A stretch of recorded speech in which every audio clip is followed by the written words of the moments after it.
¿La mística es drogadura? Hombre, me hace usted unas preguntas. Perdonen. No, pero mire usted, yo creo... La mística y la droga han estado muy unidas siempre. Hay culturas orientales y culturas precolombinas que la mística se alcanzaba y los estados. La mística es misterio, nada más.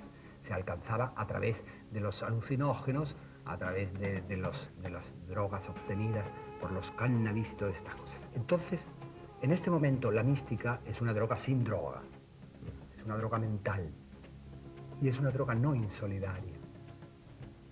No creo en ningún místico que no sea místico por amor. Es una droga que reúne y una droga que enamora. La otra droga, la de ahora, la desdichada, la que hace perderse a tanta gente por esas lóbregas avenidas oscuras y cuyo fin desconocemos, es una droga de desamor y es una droga insolidaria, de aislamiento.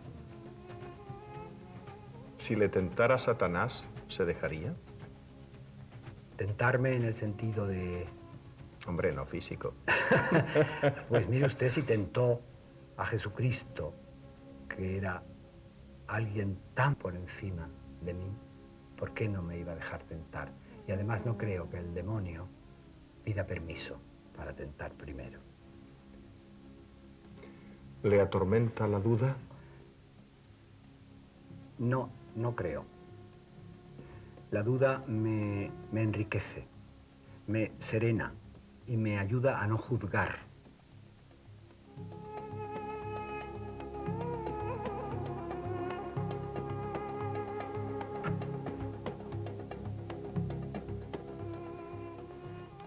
¿Ha odiado a Dios, el primero y más grande de los pecados? Creo que no solo no he odiado a Dios, al que he amado profundamente, esencialmente, sino a ninguna, ni la más pequeña ni la más malvada de sus criaturas. ¿Cómo es su Dios? Mi Dios es esencialmente la vida. Creo que la vida es la que lo tiene todo, la que lo da todo, la que nos sostiene, la que nos mantiene, la que nos exige, y ella también la que nos recompensa y la que nos conduce.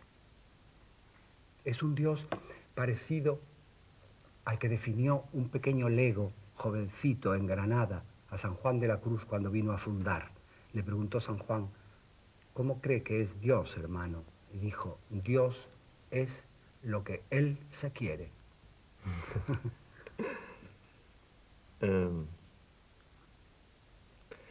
¿Amar a Dios significa amar a todos los hombres? Creo que eso es esencial. Por eso digo que mi Dios es un poco la vida. Me parece que el que no ama está muerto, dice San Juan, y creo que si no amamos a los hombres que estamos viendo, que son como nosotros, que podemos alargar la mano y tocar esa frontera de la piel, que podemos mirarnos en sus ojos, adivinar su gesto y su alma, si no los amamos, ¿cómo vamos a amar a Dios, a quien no vemos? Dios es el resumen de todos los humanos. ¿Dios ha creado al hombre o el hombre ha creado a Dios a su imagen y semejanza? Las opiniones son de un lado y de otro.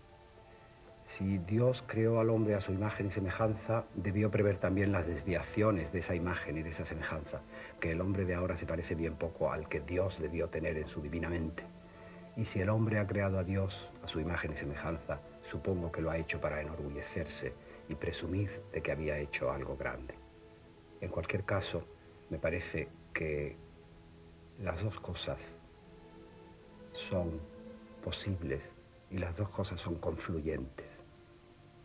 Me parece que el hombre, por ser una vida que tiene sensación, que tiene conciencia de ser vida, siente cuatro necesidades. Y esas cuatro necesidades, según se subraye una u otra, marcan la historia del hombre. La primera es la necesidad de identificación, de saber quién es él. La segunda, una necesidad de vinculación, la sociabilidad, el acercarse a los otros ya por el amor o ya por la guerra, como sea. La tercera es la trascendencia de ser criatura creando algo. un hijo o una obra. Y la cuarta, y esta es la que nos afecta a nosotros, la necesidad de una meta, la necesidad de un ideal que ponga un orden, un cierto orden en el caos en que el hombre se desenvuelve. Entonces no es extraño que de alguna manera el hombre haya podido crear o recrear a su Dios. ¿Usted cree que el mundo se creó en tan pocos días? Dada la omnipotencia de Dios, es posible cualquier cosa. Para hacer el mundo en 6 días no le salió mal. No O sé quizás yo, sí. no sé yo, quizás no me atrevo a decir si yo fuese Dios, pero si yo fuese Dios comprendería que el proyecto no había salido muy bien y que quizá debería ocuparme en otro. Para ser ateo hay que ser muy valiente. Quizá para proclamarse ateo en una sociedad extraordinariamente religiosa sí haya que ser valiente, pero en el fondo todo es una cuestión de puertas para adentro. Una persona puede proclamarse creyente y ser atea en el fondo. La hipocresía, usted sabe que es probablemente una de las primeras damas de esta tremenda compañía de la humanidad. Los sepulcros blanqueados. Los sepulcros blanqueados. Borges decía, ni siquiera está probada la inexistencia de Dios. Ni siquiera. Ni la existencia ni la inexistencia. Pero en cualquier caso es mejor creer o no creer. Yo envidio al que cree con sinceridad. Yo envidio a esa almohada cariñosa que puede ser Dios para las noches, para las inquietudes, para los temores, para las certezas de un alma humana. Lo envidio de todo corazón. ¿Creer es una suerte entonces? Creer es un don, yo creo. Es un don probablemente merecido, no lo sé, o arbitrario, no conozco la economía divina, no conozco ni la mía propia. Pero en todo caso, me parece que es un don envidiable. Cada uno interpreta la Biblia a su manera, desde la izquierda y desde la derecha. Supongo que Dios no es ni de izquierda ni de derecha, ¿no? Es curioso, supongo que la izquierda diría que Dios es de izquierdas y la derecha de derecha, siempre se ha hecho así. Pero la izquierda en el fondo tiene ideales de justicia social, de solidaridad, que están más cerca de los preceptos que yo imagino que serían preceptos divinos. La derecha se basa más bien en una especie de mercado y de conservación de bienes, de cualidades, que no está tan cerca de ese deshacimiento que Dios significa. Me gustaría saber quiénes son los dioses de nuestro tiempo. Yo creo que el ser humano se ha liberado un poco, se ha desligado de la religión, pero entonces no se ha encontrado muy satisfecho con el resultado. Ha querido religarse otra vez. La religión, de antemano, yo digo que no es una cosa que le importe a Dios, de eso sí que estoy seguro. La religión es cosa de los hombres. Y creo que la religación no es de los hombres con Dios. Eso es imposible. Si Dios existe y es nuestro creador, es imposible desligarnos de él. La religación es de unos con otros. Es el precepto del amaos los unos a los otros, como yo os he amado, que es el grande y el hermoso de los preceptos. Entonces, esta religación se aflojó, el hombre se hizo progresista, el hombre entendió que el poder ya era laico, ya no, los reyes no son reyes por la gracia de Dios, el deber era laico, ya la moral religiosa no es la ética normal, el saber era laico, la ciencia y la religión no son hermanas siamesas ni van de la mano siempre. Entonces él se quedó perplejo y abrumado. Y ha intentado buscar otros dioses. Yo no sé si usted, estoy seguro de que usted ha observado cómo en este momento se simultanea el escáner con la herboristería, los ordenadores con los zahoríes, la llegada a la luna de un hombre con muchos hombres que están rezándole a la luna creciente para pedirle gracias. Todo está simultaneado.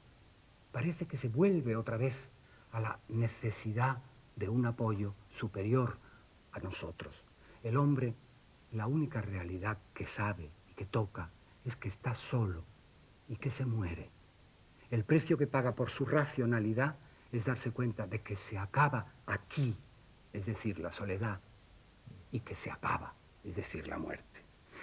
Tiene, por tanto, que producirnos extrañeza que el hombre se busque una especie de seguro de vida después de la vida, una especie de seguro de enfermedad, una especie de seguro de riesgo catastrófico. No es chocante. El hombre solo en medio de este universo frío, en medio de las titilantes estrellas que están tan superiores, y él es nada, menos que nada. ¿Cómo no va a aspirar a algo? ¿Cómo no va a querer él meter una pequeña cuña de su madera en la divinidad?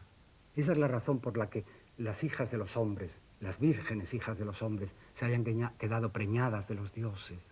El hombre siempre quiere mirar de Texas para arriba, porque de Texas para abajo no es satisfactorio lo que ve. Pero eso no puede ser el instinto de trascendencia. Quintero, yo no creo en ese instinto. En efecto, hay dentro de nosotros algo que nos mueve a más, pero es que es algo que lógicamente no dejamos nosotros volar. Es la razón. La razón tiene que desplegarse entera. Y yo no sé hasta qué punto las religiones no están precisamente coartando a la razón, no la están haciéndole arrodillarse demasiado, creer en dogmas demasiado contrarios a la razón. El hombre necesita desarrollarse de una manera natural, porque en la naturaleza todo que no crece muere. Si transformamos la religión en una ortopedia, ¿qué va a ser de nosotros? El hombre no necesita esa ortopedia para desenvolverse. Quizá fuese más feliz desde un punto de vista materialista. Si su vida se acaba aquí y él consciente en que su vida se acaba aquí, quizá el orden del mundo sería distinto y el hombre podría ser más feliz, más hedonistamente feliz, más animalmente feliz. Pero infortunadamente no es así. ¿Jesús de Nazaret es Dios? Quizá ese es uno de los dogmas innecesarios. Jesús de Nazaret para mí es uno de los pináculos de la humanidad. Es una de las luminarias más radicales, más encendidas y más ardientes que ha dado el hombre.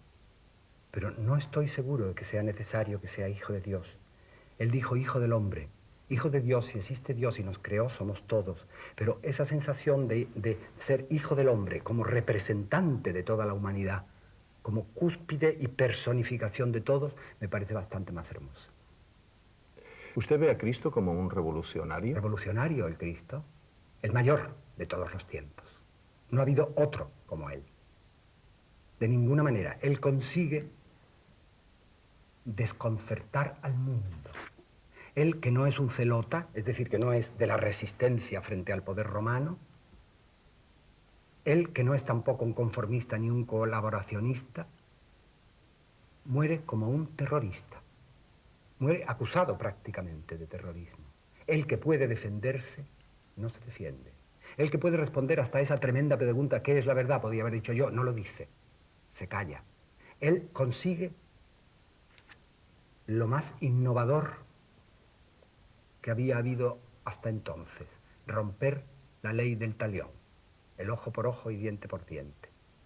Él, y da ejemplo, ordena no responder a las ofensas. Esa técnica de pacificación no se ha vuelto, quizá algún ejemplo hemos tenido, pero por seguirlo a él, no se ha vuelto a reproducir. Pues sí que se ha manipulado su mensaje, ¿verdad? Por lo que usted está diciendo. Absolutamente. Absolutamente, hasta el extremo de que se recomienda resignación ante el primer golpe, siempre a los más débiles, a los más pobres, a los más desvalidos, por la sencilla razón de que quien agrede es una sociedad que al parecer representa a una nación o a un Estado. ¿Y qué sucede? ¿Es que el Cristo dijo en alguna ocasión que el Estado y la sociedad eran valores absolutos? ¿O no quedó bien claro, por el contrario, que lo que de verdad es absoluto es la dignidad del hombre? Pero son los resignados los débiles siempre. ¿Pero por qué necesitan los pueblos un salvador? Bueno, concretamente el pueblo judío lo ha necesitado siempre, lo sigue necesitando, es muy mesiánico. Pero, ¿cómo no va a ser un pueblo que es en el fondo igual que un hombre? Un pueblo que nace y que es infantil. ¿Cómo no va a querer distinguir entre el bien y el mal? ¿Cómo no va a querer que una mano superior a él lo coja y lo ascienda y lo haga victorioso sobre sus enemigos? ¿Cómo no va a querer que el bien sea lo luminoso y el mal lo oscuro, que de alguna manera el bien lo recompense y el mal justifique? sus equivocaciones, ¿cómo no va a querer que ese Salvador, probablemente nacido de él mismo, y por tanto con la opinión hipotecada porque es de nuestra propia raza, lo mantenga, lo dirija, lo gobierne? Porque los mesías son siempre caudillos en el fondo, siempre se espera al mesías a caballo, y eso es malo porque ya empezamos con las guerras, ya empezamos a hacer pelear unas religiones con otras, unos pueblos con otros, unas clases con otras, unas razas con otras. Bush y sus amigos, ¿cree usted que fueron inspirados en la guerra del Golfo por la religión? ¿Lo cree usted? Yo estoy seguro de que ahí las tres religiones monoteístas se pisaron las narices, por no decir otra cosa. Todos atacaron en nombre de Dios, amparados por Dios, mataron, bombardearon, incendiaron los elementos naturales, quebrantaron el orden de la naturaleza, emporcaron los mares. En nombre de Alá, en nombre de nuestro Dios, de nuestro Jesús de Nazaret, el gran pacífico, y en nombre de Yahvé. Verdaderamente lo único que eso puede demostrar, si Dios existe, es la infinita paciencia de Dios. ¿A usted no le parece que los dos grandes acontecimientos de este siglo ha sido la caída del cristianismo y del comunismo? ¿Y que nos hemos quedado sin muletas? Yo no estoy seguro de que hubiese una persona que se apoyase en el cristianismo y en el comunismo porque oficialmente se llevaban muy mal y sin embargo brotaban del mismo tronco. Brotaban de ese desvalimiento del ser humano que quiere abrazarse con los otros seres humanos para construir entre todos un mundo mejor. Las dos han caído por la misma causa. Las dos han caído porque la concreción de esa idea se ha hecho mal, porque el hombre ha intervenido en los grandes ideales, porque los ha metido en casa, los ha empequeñecido, los ha doblegado, los ha manipulado. Pero creo que el cristianismo no ha dicho, por supuesto, su última palabra, y que el comunismo tampoco lo ha dicho. Entonces, ¿qué le falta a la Iglesia o qué le sobra para ser verdaderamente evangélica? Bueno, le falta quizá humildad, le falta aceptar, le falta desprenderse, desnudarse, echarse a los caminos como su fundador, si es que el fundador quiso fundar una iglesia semejante. Le sobra prepotencia, le sobra esa sensación de estar en la posesión exclusiva de la verdad, de acusar a los demás de fanatismo cuando no creen en ella, de romper el diálogo porque lo que quiere es mantener un monólogo, de romper, o cuando le rompen el monopolio del poder que ella ha tenido, acusar de monopolistas a los demás. Le falta Cristo, si me permite usted decírselo. Es decir, los países tradicionalmente católicos, como España, no suelen ser demasiado cristianos. ¿Se puede seguir predicando resignación a los que sufren unas injusticias? Mire usted, creo que la redención del Cristo, puesto que estamos hablando ahora de ese tema, vino para todos los hombres. Sin embargo, la liberación, puesto que ahora en el fondo estamos hablando de la teología de la liberación, tiene que destruir muchísimas estructuras criminales que oprimen y asesinan. No se refiere a todos, se refiere a unos pocos, pero para que la redención de todos se cumpla, se tiene que producir esa revolución de unos cuantos. Y yo creo que los teólogos de la liberación, en ese sentido, comprendo cuáles son sus dudas y comprendo cuáles son sus vacilaciones, pero me da pena que tengan que contar siempre con Roma. Me da pena que no quieran salirse de Roma, que quieran estar siempre en misa y repicando, que sean más teólogos que liberadores. Porque Roma, ¿qué es, en el fondo? La gran putana de las religiones, no nos engañemos, es un revoltijo, siempre ha estado cambiando de dioses. Dios, de verdad, no es católico, querido Quintero. Y desde luego menos todavía vaticanista. De eso estoy seguro. ¿Ni religioso? Para él, la religión no significa nada, es una cosa nuestra. Él si está, está allí. Es, como decía el Lego, lo que él se quiere. Supongo que lujo e iglesia son incompatibles. Sí, eso es un tópico, pero hay que repetirlo una vez más. Lujo e iglesia son incompatibles. Hay de pronto un santo que parece una vislumbre de la realidad del Cristo, que es Asís, que es San Francisco de Asís. San Francisco de Asís, el primer gesto que hace es el de desnudarse. Y le cuesta muchísimo trabajo a la iglesia hacer la digestión de San Francisco. Mucho trabajo. Era un gran heterodoxo para ella, porque trastornaba el orden, porque trastornaba lo estatuido, porque les estaba reprochando sin palabras sus riquezas, sus formas de vida, sus vestimentas y sus actitudes. Pero, como sucede siempre, como lo sucedió al mismo Cristo, vino enseguida Fray Elías, el administrador. El administrador dijo, pero este señor es muy bueno, naturalmente, que se vaya a dialogar con los ángeles al monte Auvernia, vamos a dejarlo solo, vamos a respetar su soledad y su misticismo, que verdaderamente le estigmaticen los pies, las manos, el costado, su diálogo con Dios es imperturbable. Pero vamos a organizar esto porque esto no tiene ni pies ni cabeza. Y lo organizó. Siempre hay un Fray Elías, Quintero. En todas las religiones hay un Fray Elías. Supongo que tampoco le gusta la excesiva vinculación de la Iglesia con los poderes de este mundo, ¿no? Mire usted, hay dos documentos que siempre me han resultado estremecedores, muy recientes, muy recientes. Uno, la carta que le escribe en un momento determinado Truman, el de la bomba atómica, a Pío XII. Es tan extraordinariamente violenta. Lo acusa de haber pactado, siendo el hombre que más conocía al Reich, porque había estado de nuncio allí, haber pactado y firmado con Hitler. Y le dice Jefferson, al que todos en América veneramos, no es que los americanos tengan siempre razón, pero sí en este caso, Jefferson dijo que un pueblo manejado por sus sacerdotes nunca podrá tener un gobierno laico libre, de modo que dejémoslo estar. Y hay otro documento expedido por una pastoral del episcopado portugués. Después de la revolución de los claveles, el episcopado se calla como un muerto y está 3 meses callado a ver qué va a pasar.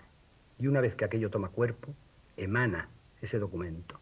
Por supuesto se arrepiente de todo lo que ha hecho, con las excusas habituales. La Iglesia es de Dios, pero está en manos de los hombres, etc. Y dice algo que te quedas de piedra. Dice, todo espíritu democrático tiene que proceder necesariamente del espíritu evangélico.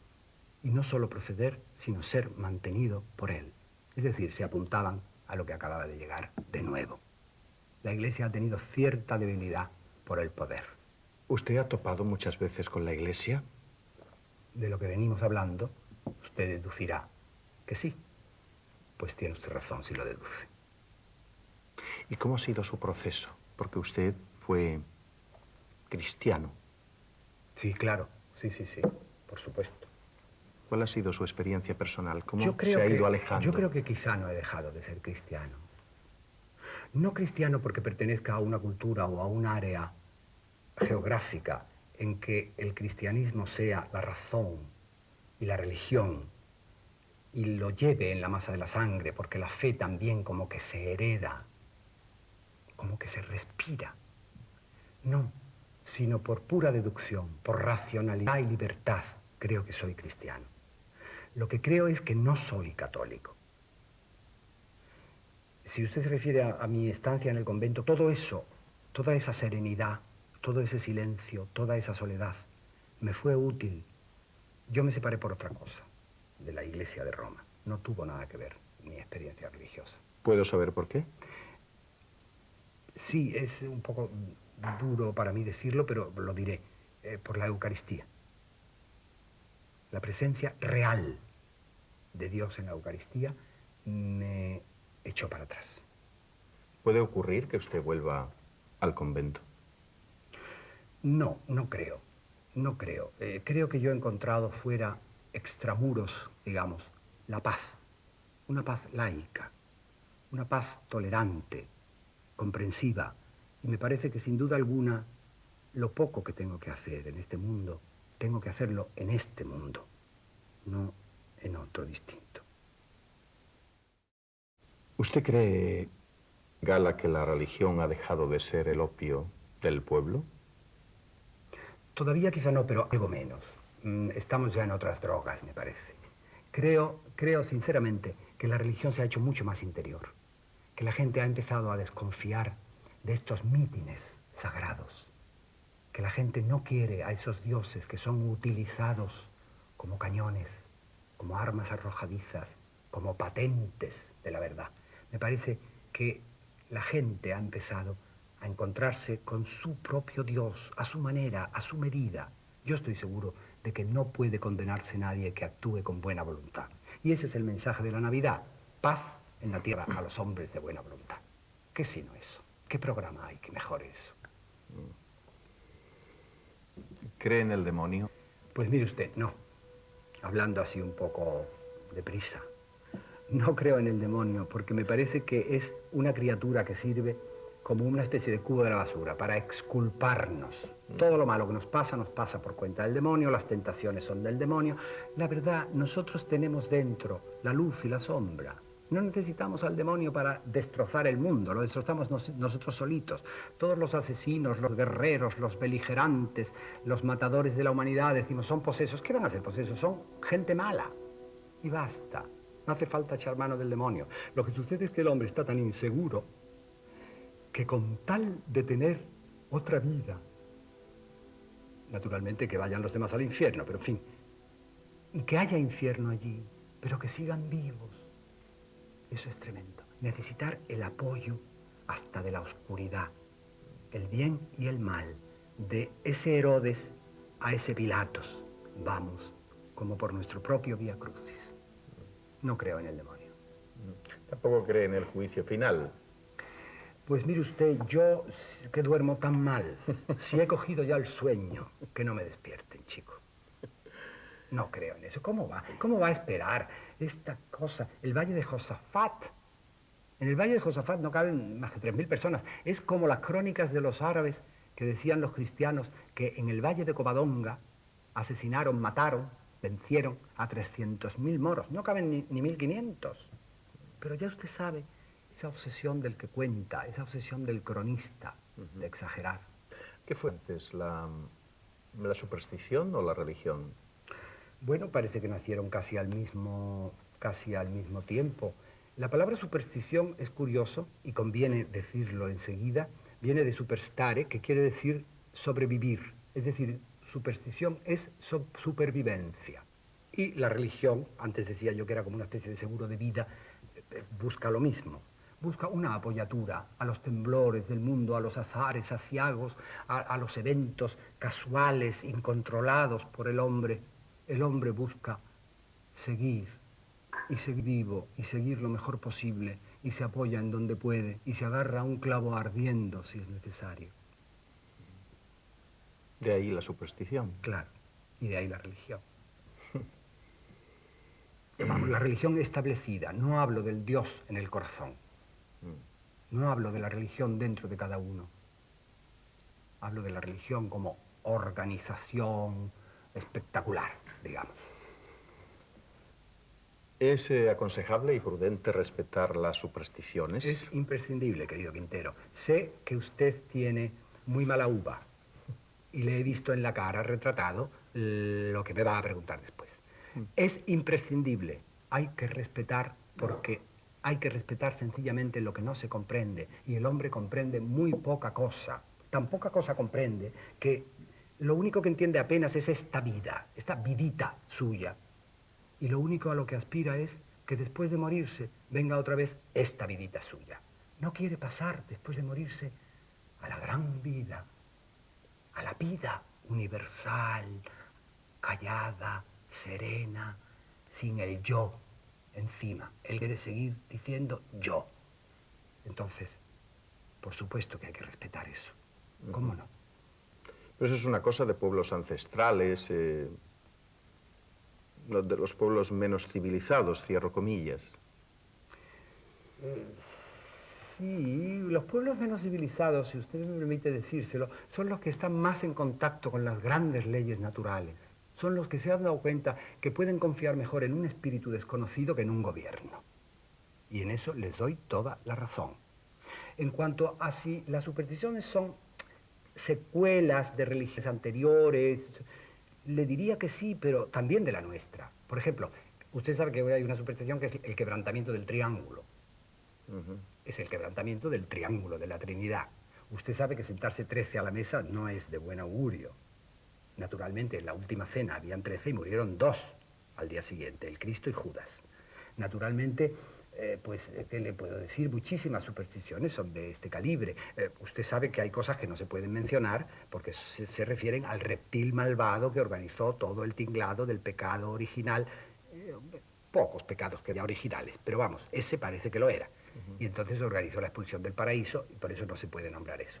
Por otra parte, ¿usted no ha oído hablar de los lunes de San Nicolás, de los martes de San Antonio, de los miércoles de Santa Isabel, los jueves de San Pancracio? Todo eso estaba ya en la antigua Roma. Los lunes de la Luna, los martes de Marte, los miércoles de Mercurio, los jueves de Júpiter.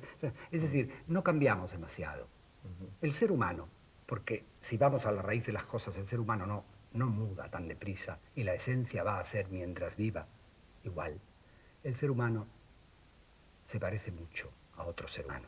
Por eso es tan triste que se guerree entre ellos, porque no sé ya si están matando a un hermano suyo o se están matando a sí mismos. ¿De verdad, Gala, que se cambia poco? Se cambia muy poco. Esencialmente se cambia muy poco. Han pasado miles de años y el hombre tiene las mismas aspiraciones, los mismos miedos. Hace un poquito decíamos, si el hombre ahora, entre el progreso, puede sentirse verdaderamente más liberado, ¿por qué busca de nuevo ese extraño burladero que es el mundo de lo religioso? Se han acabado las brujas, a usted y a mí, que en el medievo nos hubiesen quemado por hacer esas cosas de la televisión. Por decir lo que usted está diciendo. No, bueno, eso por supuesto, pero sobre todo dicho por la televisión, perdóneme usted.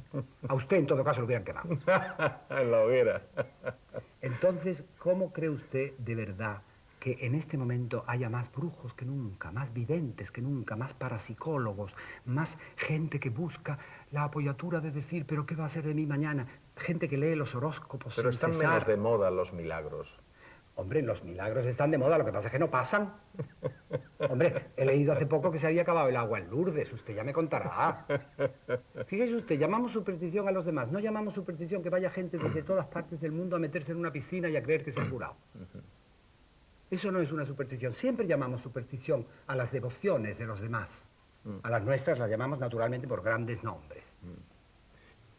Tal vez la pregunta que usted esperaba Sí. era que cómo es posible que un hombre tan inteligente y documentado como usted, creyera en los gafes. Pero es que eso es una evidencia. ¿Hay gafes? No me diga usted ahora que se hace de nuevas para sorprender a nuestros amigos Semejantes. Pero naturalmente hay gente que tiene un poco mala suerte. No lo digo en broma, pero por ejemplo, hay gente que es cisne, sabe usted que es lo contrario de gafe, hay gente que tiene buena suerte. Y hay gente que infortunadamente ha llevado la cruz a cuestas del gafismo hasta su muerte. Hay extrañas influencias, hay extrañas vibraciones, como se dice ahora. ¿Qué sabemos nosotros de eso?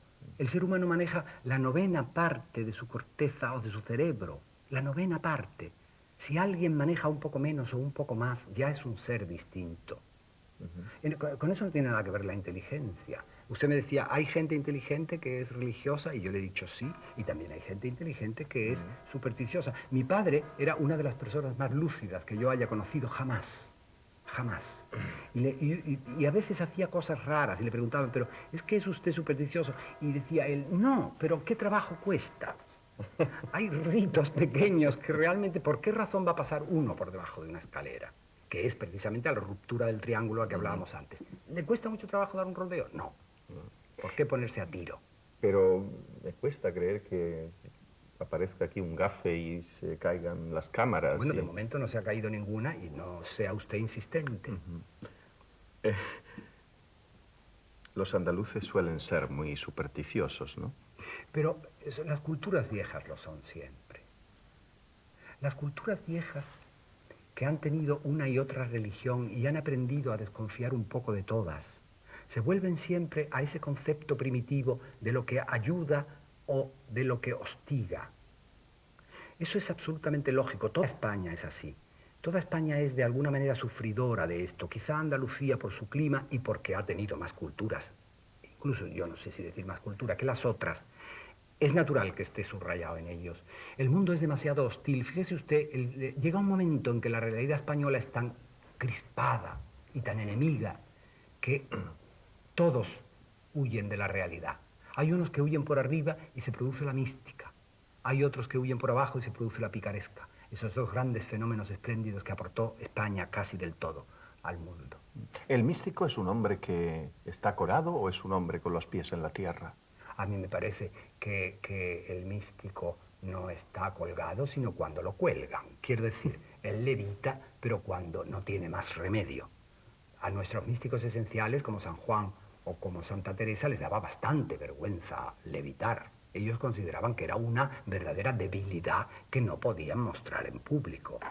Y San Juan de la Cruz habla de ciertos torpes movimientos que se producían en esos éxtasis.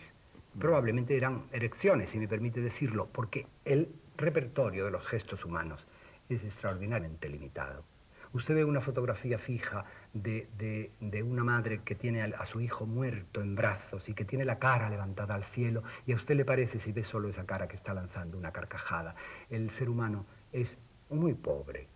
Por eso es por lo que es religioso, por eso aspira a subir de este universo hermoso, utilizarlo como peldaño para llegar al espíritu del universo.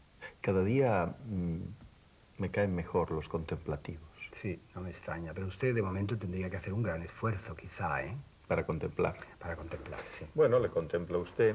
Bueno, pero eso no quiere decir nada. De mí no va a pasar usted a ninguna parte. Antonio, ¿qué contempla un contemplativo? Usted ha observado que los conventos de contemplativos están siempre en unos sitios especialmente hermosos, en hermosos paisajes. Pues esa es la sabiduría de ellos, levantarse de la hermosura de este mundo a la hermosura del Creador, a la hermosura del universo, subir por los peldaños de esa extraña escala de Jacob, ayudados probablemente por los espíritus benéficos que llamamos ángeles, y llegar hasta ese regazo misterioso del mundo que es el regazo de Dios. Por cierto, cuando mira al cielo, ¿qué ve? En realidad yo miro sobre todo al cielo de noche. Y verdaderamente, si se mira con detención y si se mira expuesto a él, se oye la música serena, se oye la música de las esferas, y uno comprende que es el mejor ejercicio de humildad que puede hacer.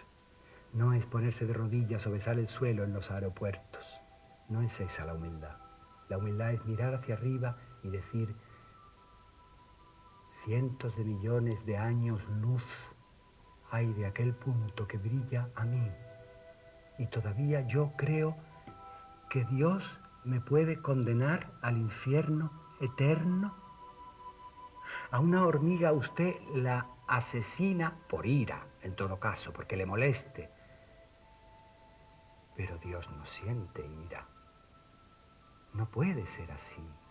Dicen, la ofensa se mide por la grandeza del ofendido. No, la ofensa se mide por el tamaño del ofensor, y en nuestro caso es tan absolutamente mínimo. Yo creo en ese Dios de amor que nos va a absorber cuando muramos, dejando ya los pronombres aquí, como deja una crisálida de gusano de seda el capullo que ya no le sirve para más. En eso creo y en eso espero. Usted le reza a la luna, lo he visto yo. Yo le he visto hacer a usted cosas que no digo. Perdón. No, sí, le rezo. Es una antigua oración india. La luna creciente es. ¿Sabe usted por qué es? Me confieso, si quiere, porque no tengo el menor inconveniente. Yo le temo a la luna. Al sol no. Si yo fuese idólatra, probablemente sería adorador del sol, sería heliólatra, pero a la luna le temo. Tiene esa extraña palidez, esa extraña seguridad, esa luz reflejada que no es suya. Y eso me da un poco de pena. Entonces le pido muchas cosas para que se contente con no concedérmelas y no me haga otro daño. Ujú. Bueno, puede que le pida a la luna porque usted sea lunático, ¿no? No, siempre se ha dicho, la luna que le pido, la luna que me da. Pues me han regalado el catecismo del padre Ripalda. Sí, no me extraña porque buena falta le hace a usted. Está muy bien esta figurita. Es muy devota. Y pensar que de toda la doctrina del Cristo, de ese sermón de la montaña imperativo, se ha transformado en pequeños librillos, vademecum, devocionarios que se llevan en el bolsillo, melosos e inservibles. Esa exigencia que nunca se ha puesto más en vigor.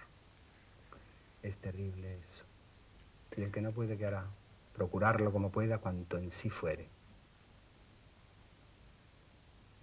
¿Quién cumple el 8º mandamiento? El que no juzga males ajenos ligeramente, ni los dice ni los oye, sin fines buenos. Son cosas así, bueno, para andar por casa, pero a Dios no se lo puede uno meter en el bolsillo, amigo mío, porque explota dentro. Dios es más grande que nuestro corazón. ¿Llegaremos algún día a localizar el alma? Para mí, el alma y el cuerpo forman una unidad inseparable y mueren al mismo tiempo. En las cortezas cerebrales están localizados ya los centros que producen la emoción, el amor, la simpatía, la depresión. Y probablemente eso es la vía para descubrir físicamente la sede del alma. El alma no sabemos lo que es el principio vital del cuerpo, pero no lo sabemos. No sabemos dónde reside. Hubo unas teorías que decían que residía en un sitio poco honesto y que no me atrevo de ninguna manera a repetir aquí, pero probablemente está donde están esas endorfinas promovidas por las neuronas cerebrales. Y a mí no me parece nada mal. No me rasgo las vestiduras. No creo que soy un materialista por pensar así. Me parece que el hombre se apoya en la materia con comodidad. Ojalá se apoyase en el espíritu con la misma comodidad que en la materia. Uh-huh. En este mundo, ¿quién es el Sanedrín? El Sanedrín es aquellas instituciones que de verdad se creen en la posesión de la verdad, que de verdad consideran que se le ha encomendado el gobierno del mundo y de los hombres, consideran que en sus manos está la salvación eterna de los hombres y actúan en consecuencia. De todo corazón deseo que esos sanedrines tengan como poco buena voluntad. Porque ¿quién es? No, sí, porque si no, se les ha caído el pelo. Yo creo que los únicos que verdaderamente se condenarían son los condenadores. ¿Quiénes los Judas? Probablemente Judas es un ser que deberíamos reflexionar sobre él. Es un ser utilizado un poco. Era necesaria la traición y era necesario un traidor. El corazón de Dios que él conoció era suficientemente grande como para haberlo disculpado, como disculpó a las negaciones de Pedro y a las defecciones de todos y a las dudas de Santo Tomás. Todos dudaron, todos fueron débiles. Judas es un ser débil. Las 30 monedas supongo que fueron un pretexto y compró aquel Acéldama, aquel campo de sangre y se ahorcó. Es el pecado contra la vida. ¿Quiénes los Poncios Pilatos? De esos hay más, usted lo sabe. Son los que se lavan las manos para no intervenir. Son los que dicen, yo lo único que he hecho ha sido seguir la voz del pueblo. El pueblo lo pedía y yo lo he hecho. ¿Quién es Pedro? Pedro, el negador o el pontífice. El negador. El negador es otro débil hombre. Yo respeto siempre la debilidad. No considero que la traición sea la debilidad. Comprendo a los débiles. Estoy siempre de parte de los débiles. ¿Qué iba a hacer Pedro en aquel momento? Estaba asustado y todos los Pedros están asustados. Yo voy a exigir que alguien dé la cara por mí. Yo que he dado tantas veces la cara que así la he sacado. No puedo exigirlo. Lo comprendo. Hay muchos Pedros. Hay muchos cobardes. Y el cobarde miente siempre. Pero hay que precaverse, hay que procurar no tener miedo. Solo tenerle miedo al miedo, porque es uno de los peores enemigos. Es uno de los peores trastornadores del alma de los hombres. ¿Y en Barrabás? Barrabás es el que se beneficia de la situación. Es el que está condenado y de repente, no se sabe cómo, da la vuelta a la tortilla y sale y no ayuda siquiera al Cristo a llevar la cruz. Tienen que coger a un señor que venía a vender una vaca. Pero esos aprovechados, esos pescadores a río revuelto, también sabe usted como yo quiénes son. ¿Quién María Magdalena? María Magdalena es uno de los más hermosos ejemplos. A ella le fueron dichas unas palabras fastuosas. Todo te es perdonado porque has amado mucho. ¿Quién es Jesucristo? Toda víctima, todo perdedor, todo crucificado. Por eso yo le aseguro que cada vez que paso por delante de una cruz, me florece el alma. Es nuestra bandera. Es la bandera de todos aquellos que ya desde el principio no fuimos acogidos en la posada porque no había dinero. Llamaron los padres de ese niño y les dijeron fuera, no hay nada. Los rechazados por el posadero, esos son los Cristos. ¿Y quién la chusma? La chusma somos tos. Usted y yo. Tos. La chusma somos tos. Porque de la chusma, Quintero, sale todo. Sale el Cristo, sale la Magdalena, sale Pilatos, sale Pedro, sale Judas. A mí me gusta ver las representaciones de la Semana Santa en estos pueblos andaluces, en que el herrero hace de Cristo y ya tiene 70 y tantos años y sale con un dodotis tremendo, espantoso, y sale la niña de la Paula y salen todos, y cambian los papeles cada año y está bien, porque de la chusma sale la luz y la chusma es la gran sufridora y la gran triunfadora. Yo estoy seguro. Volvamos a la chusma. Vámonos con ella, porque de ella somos.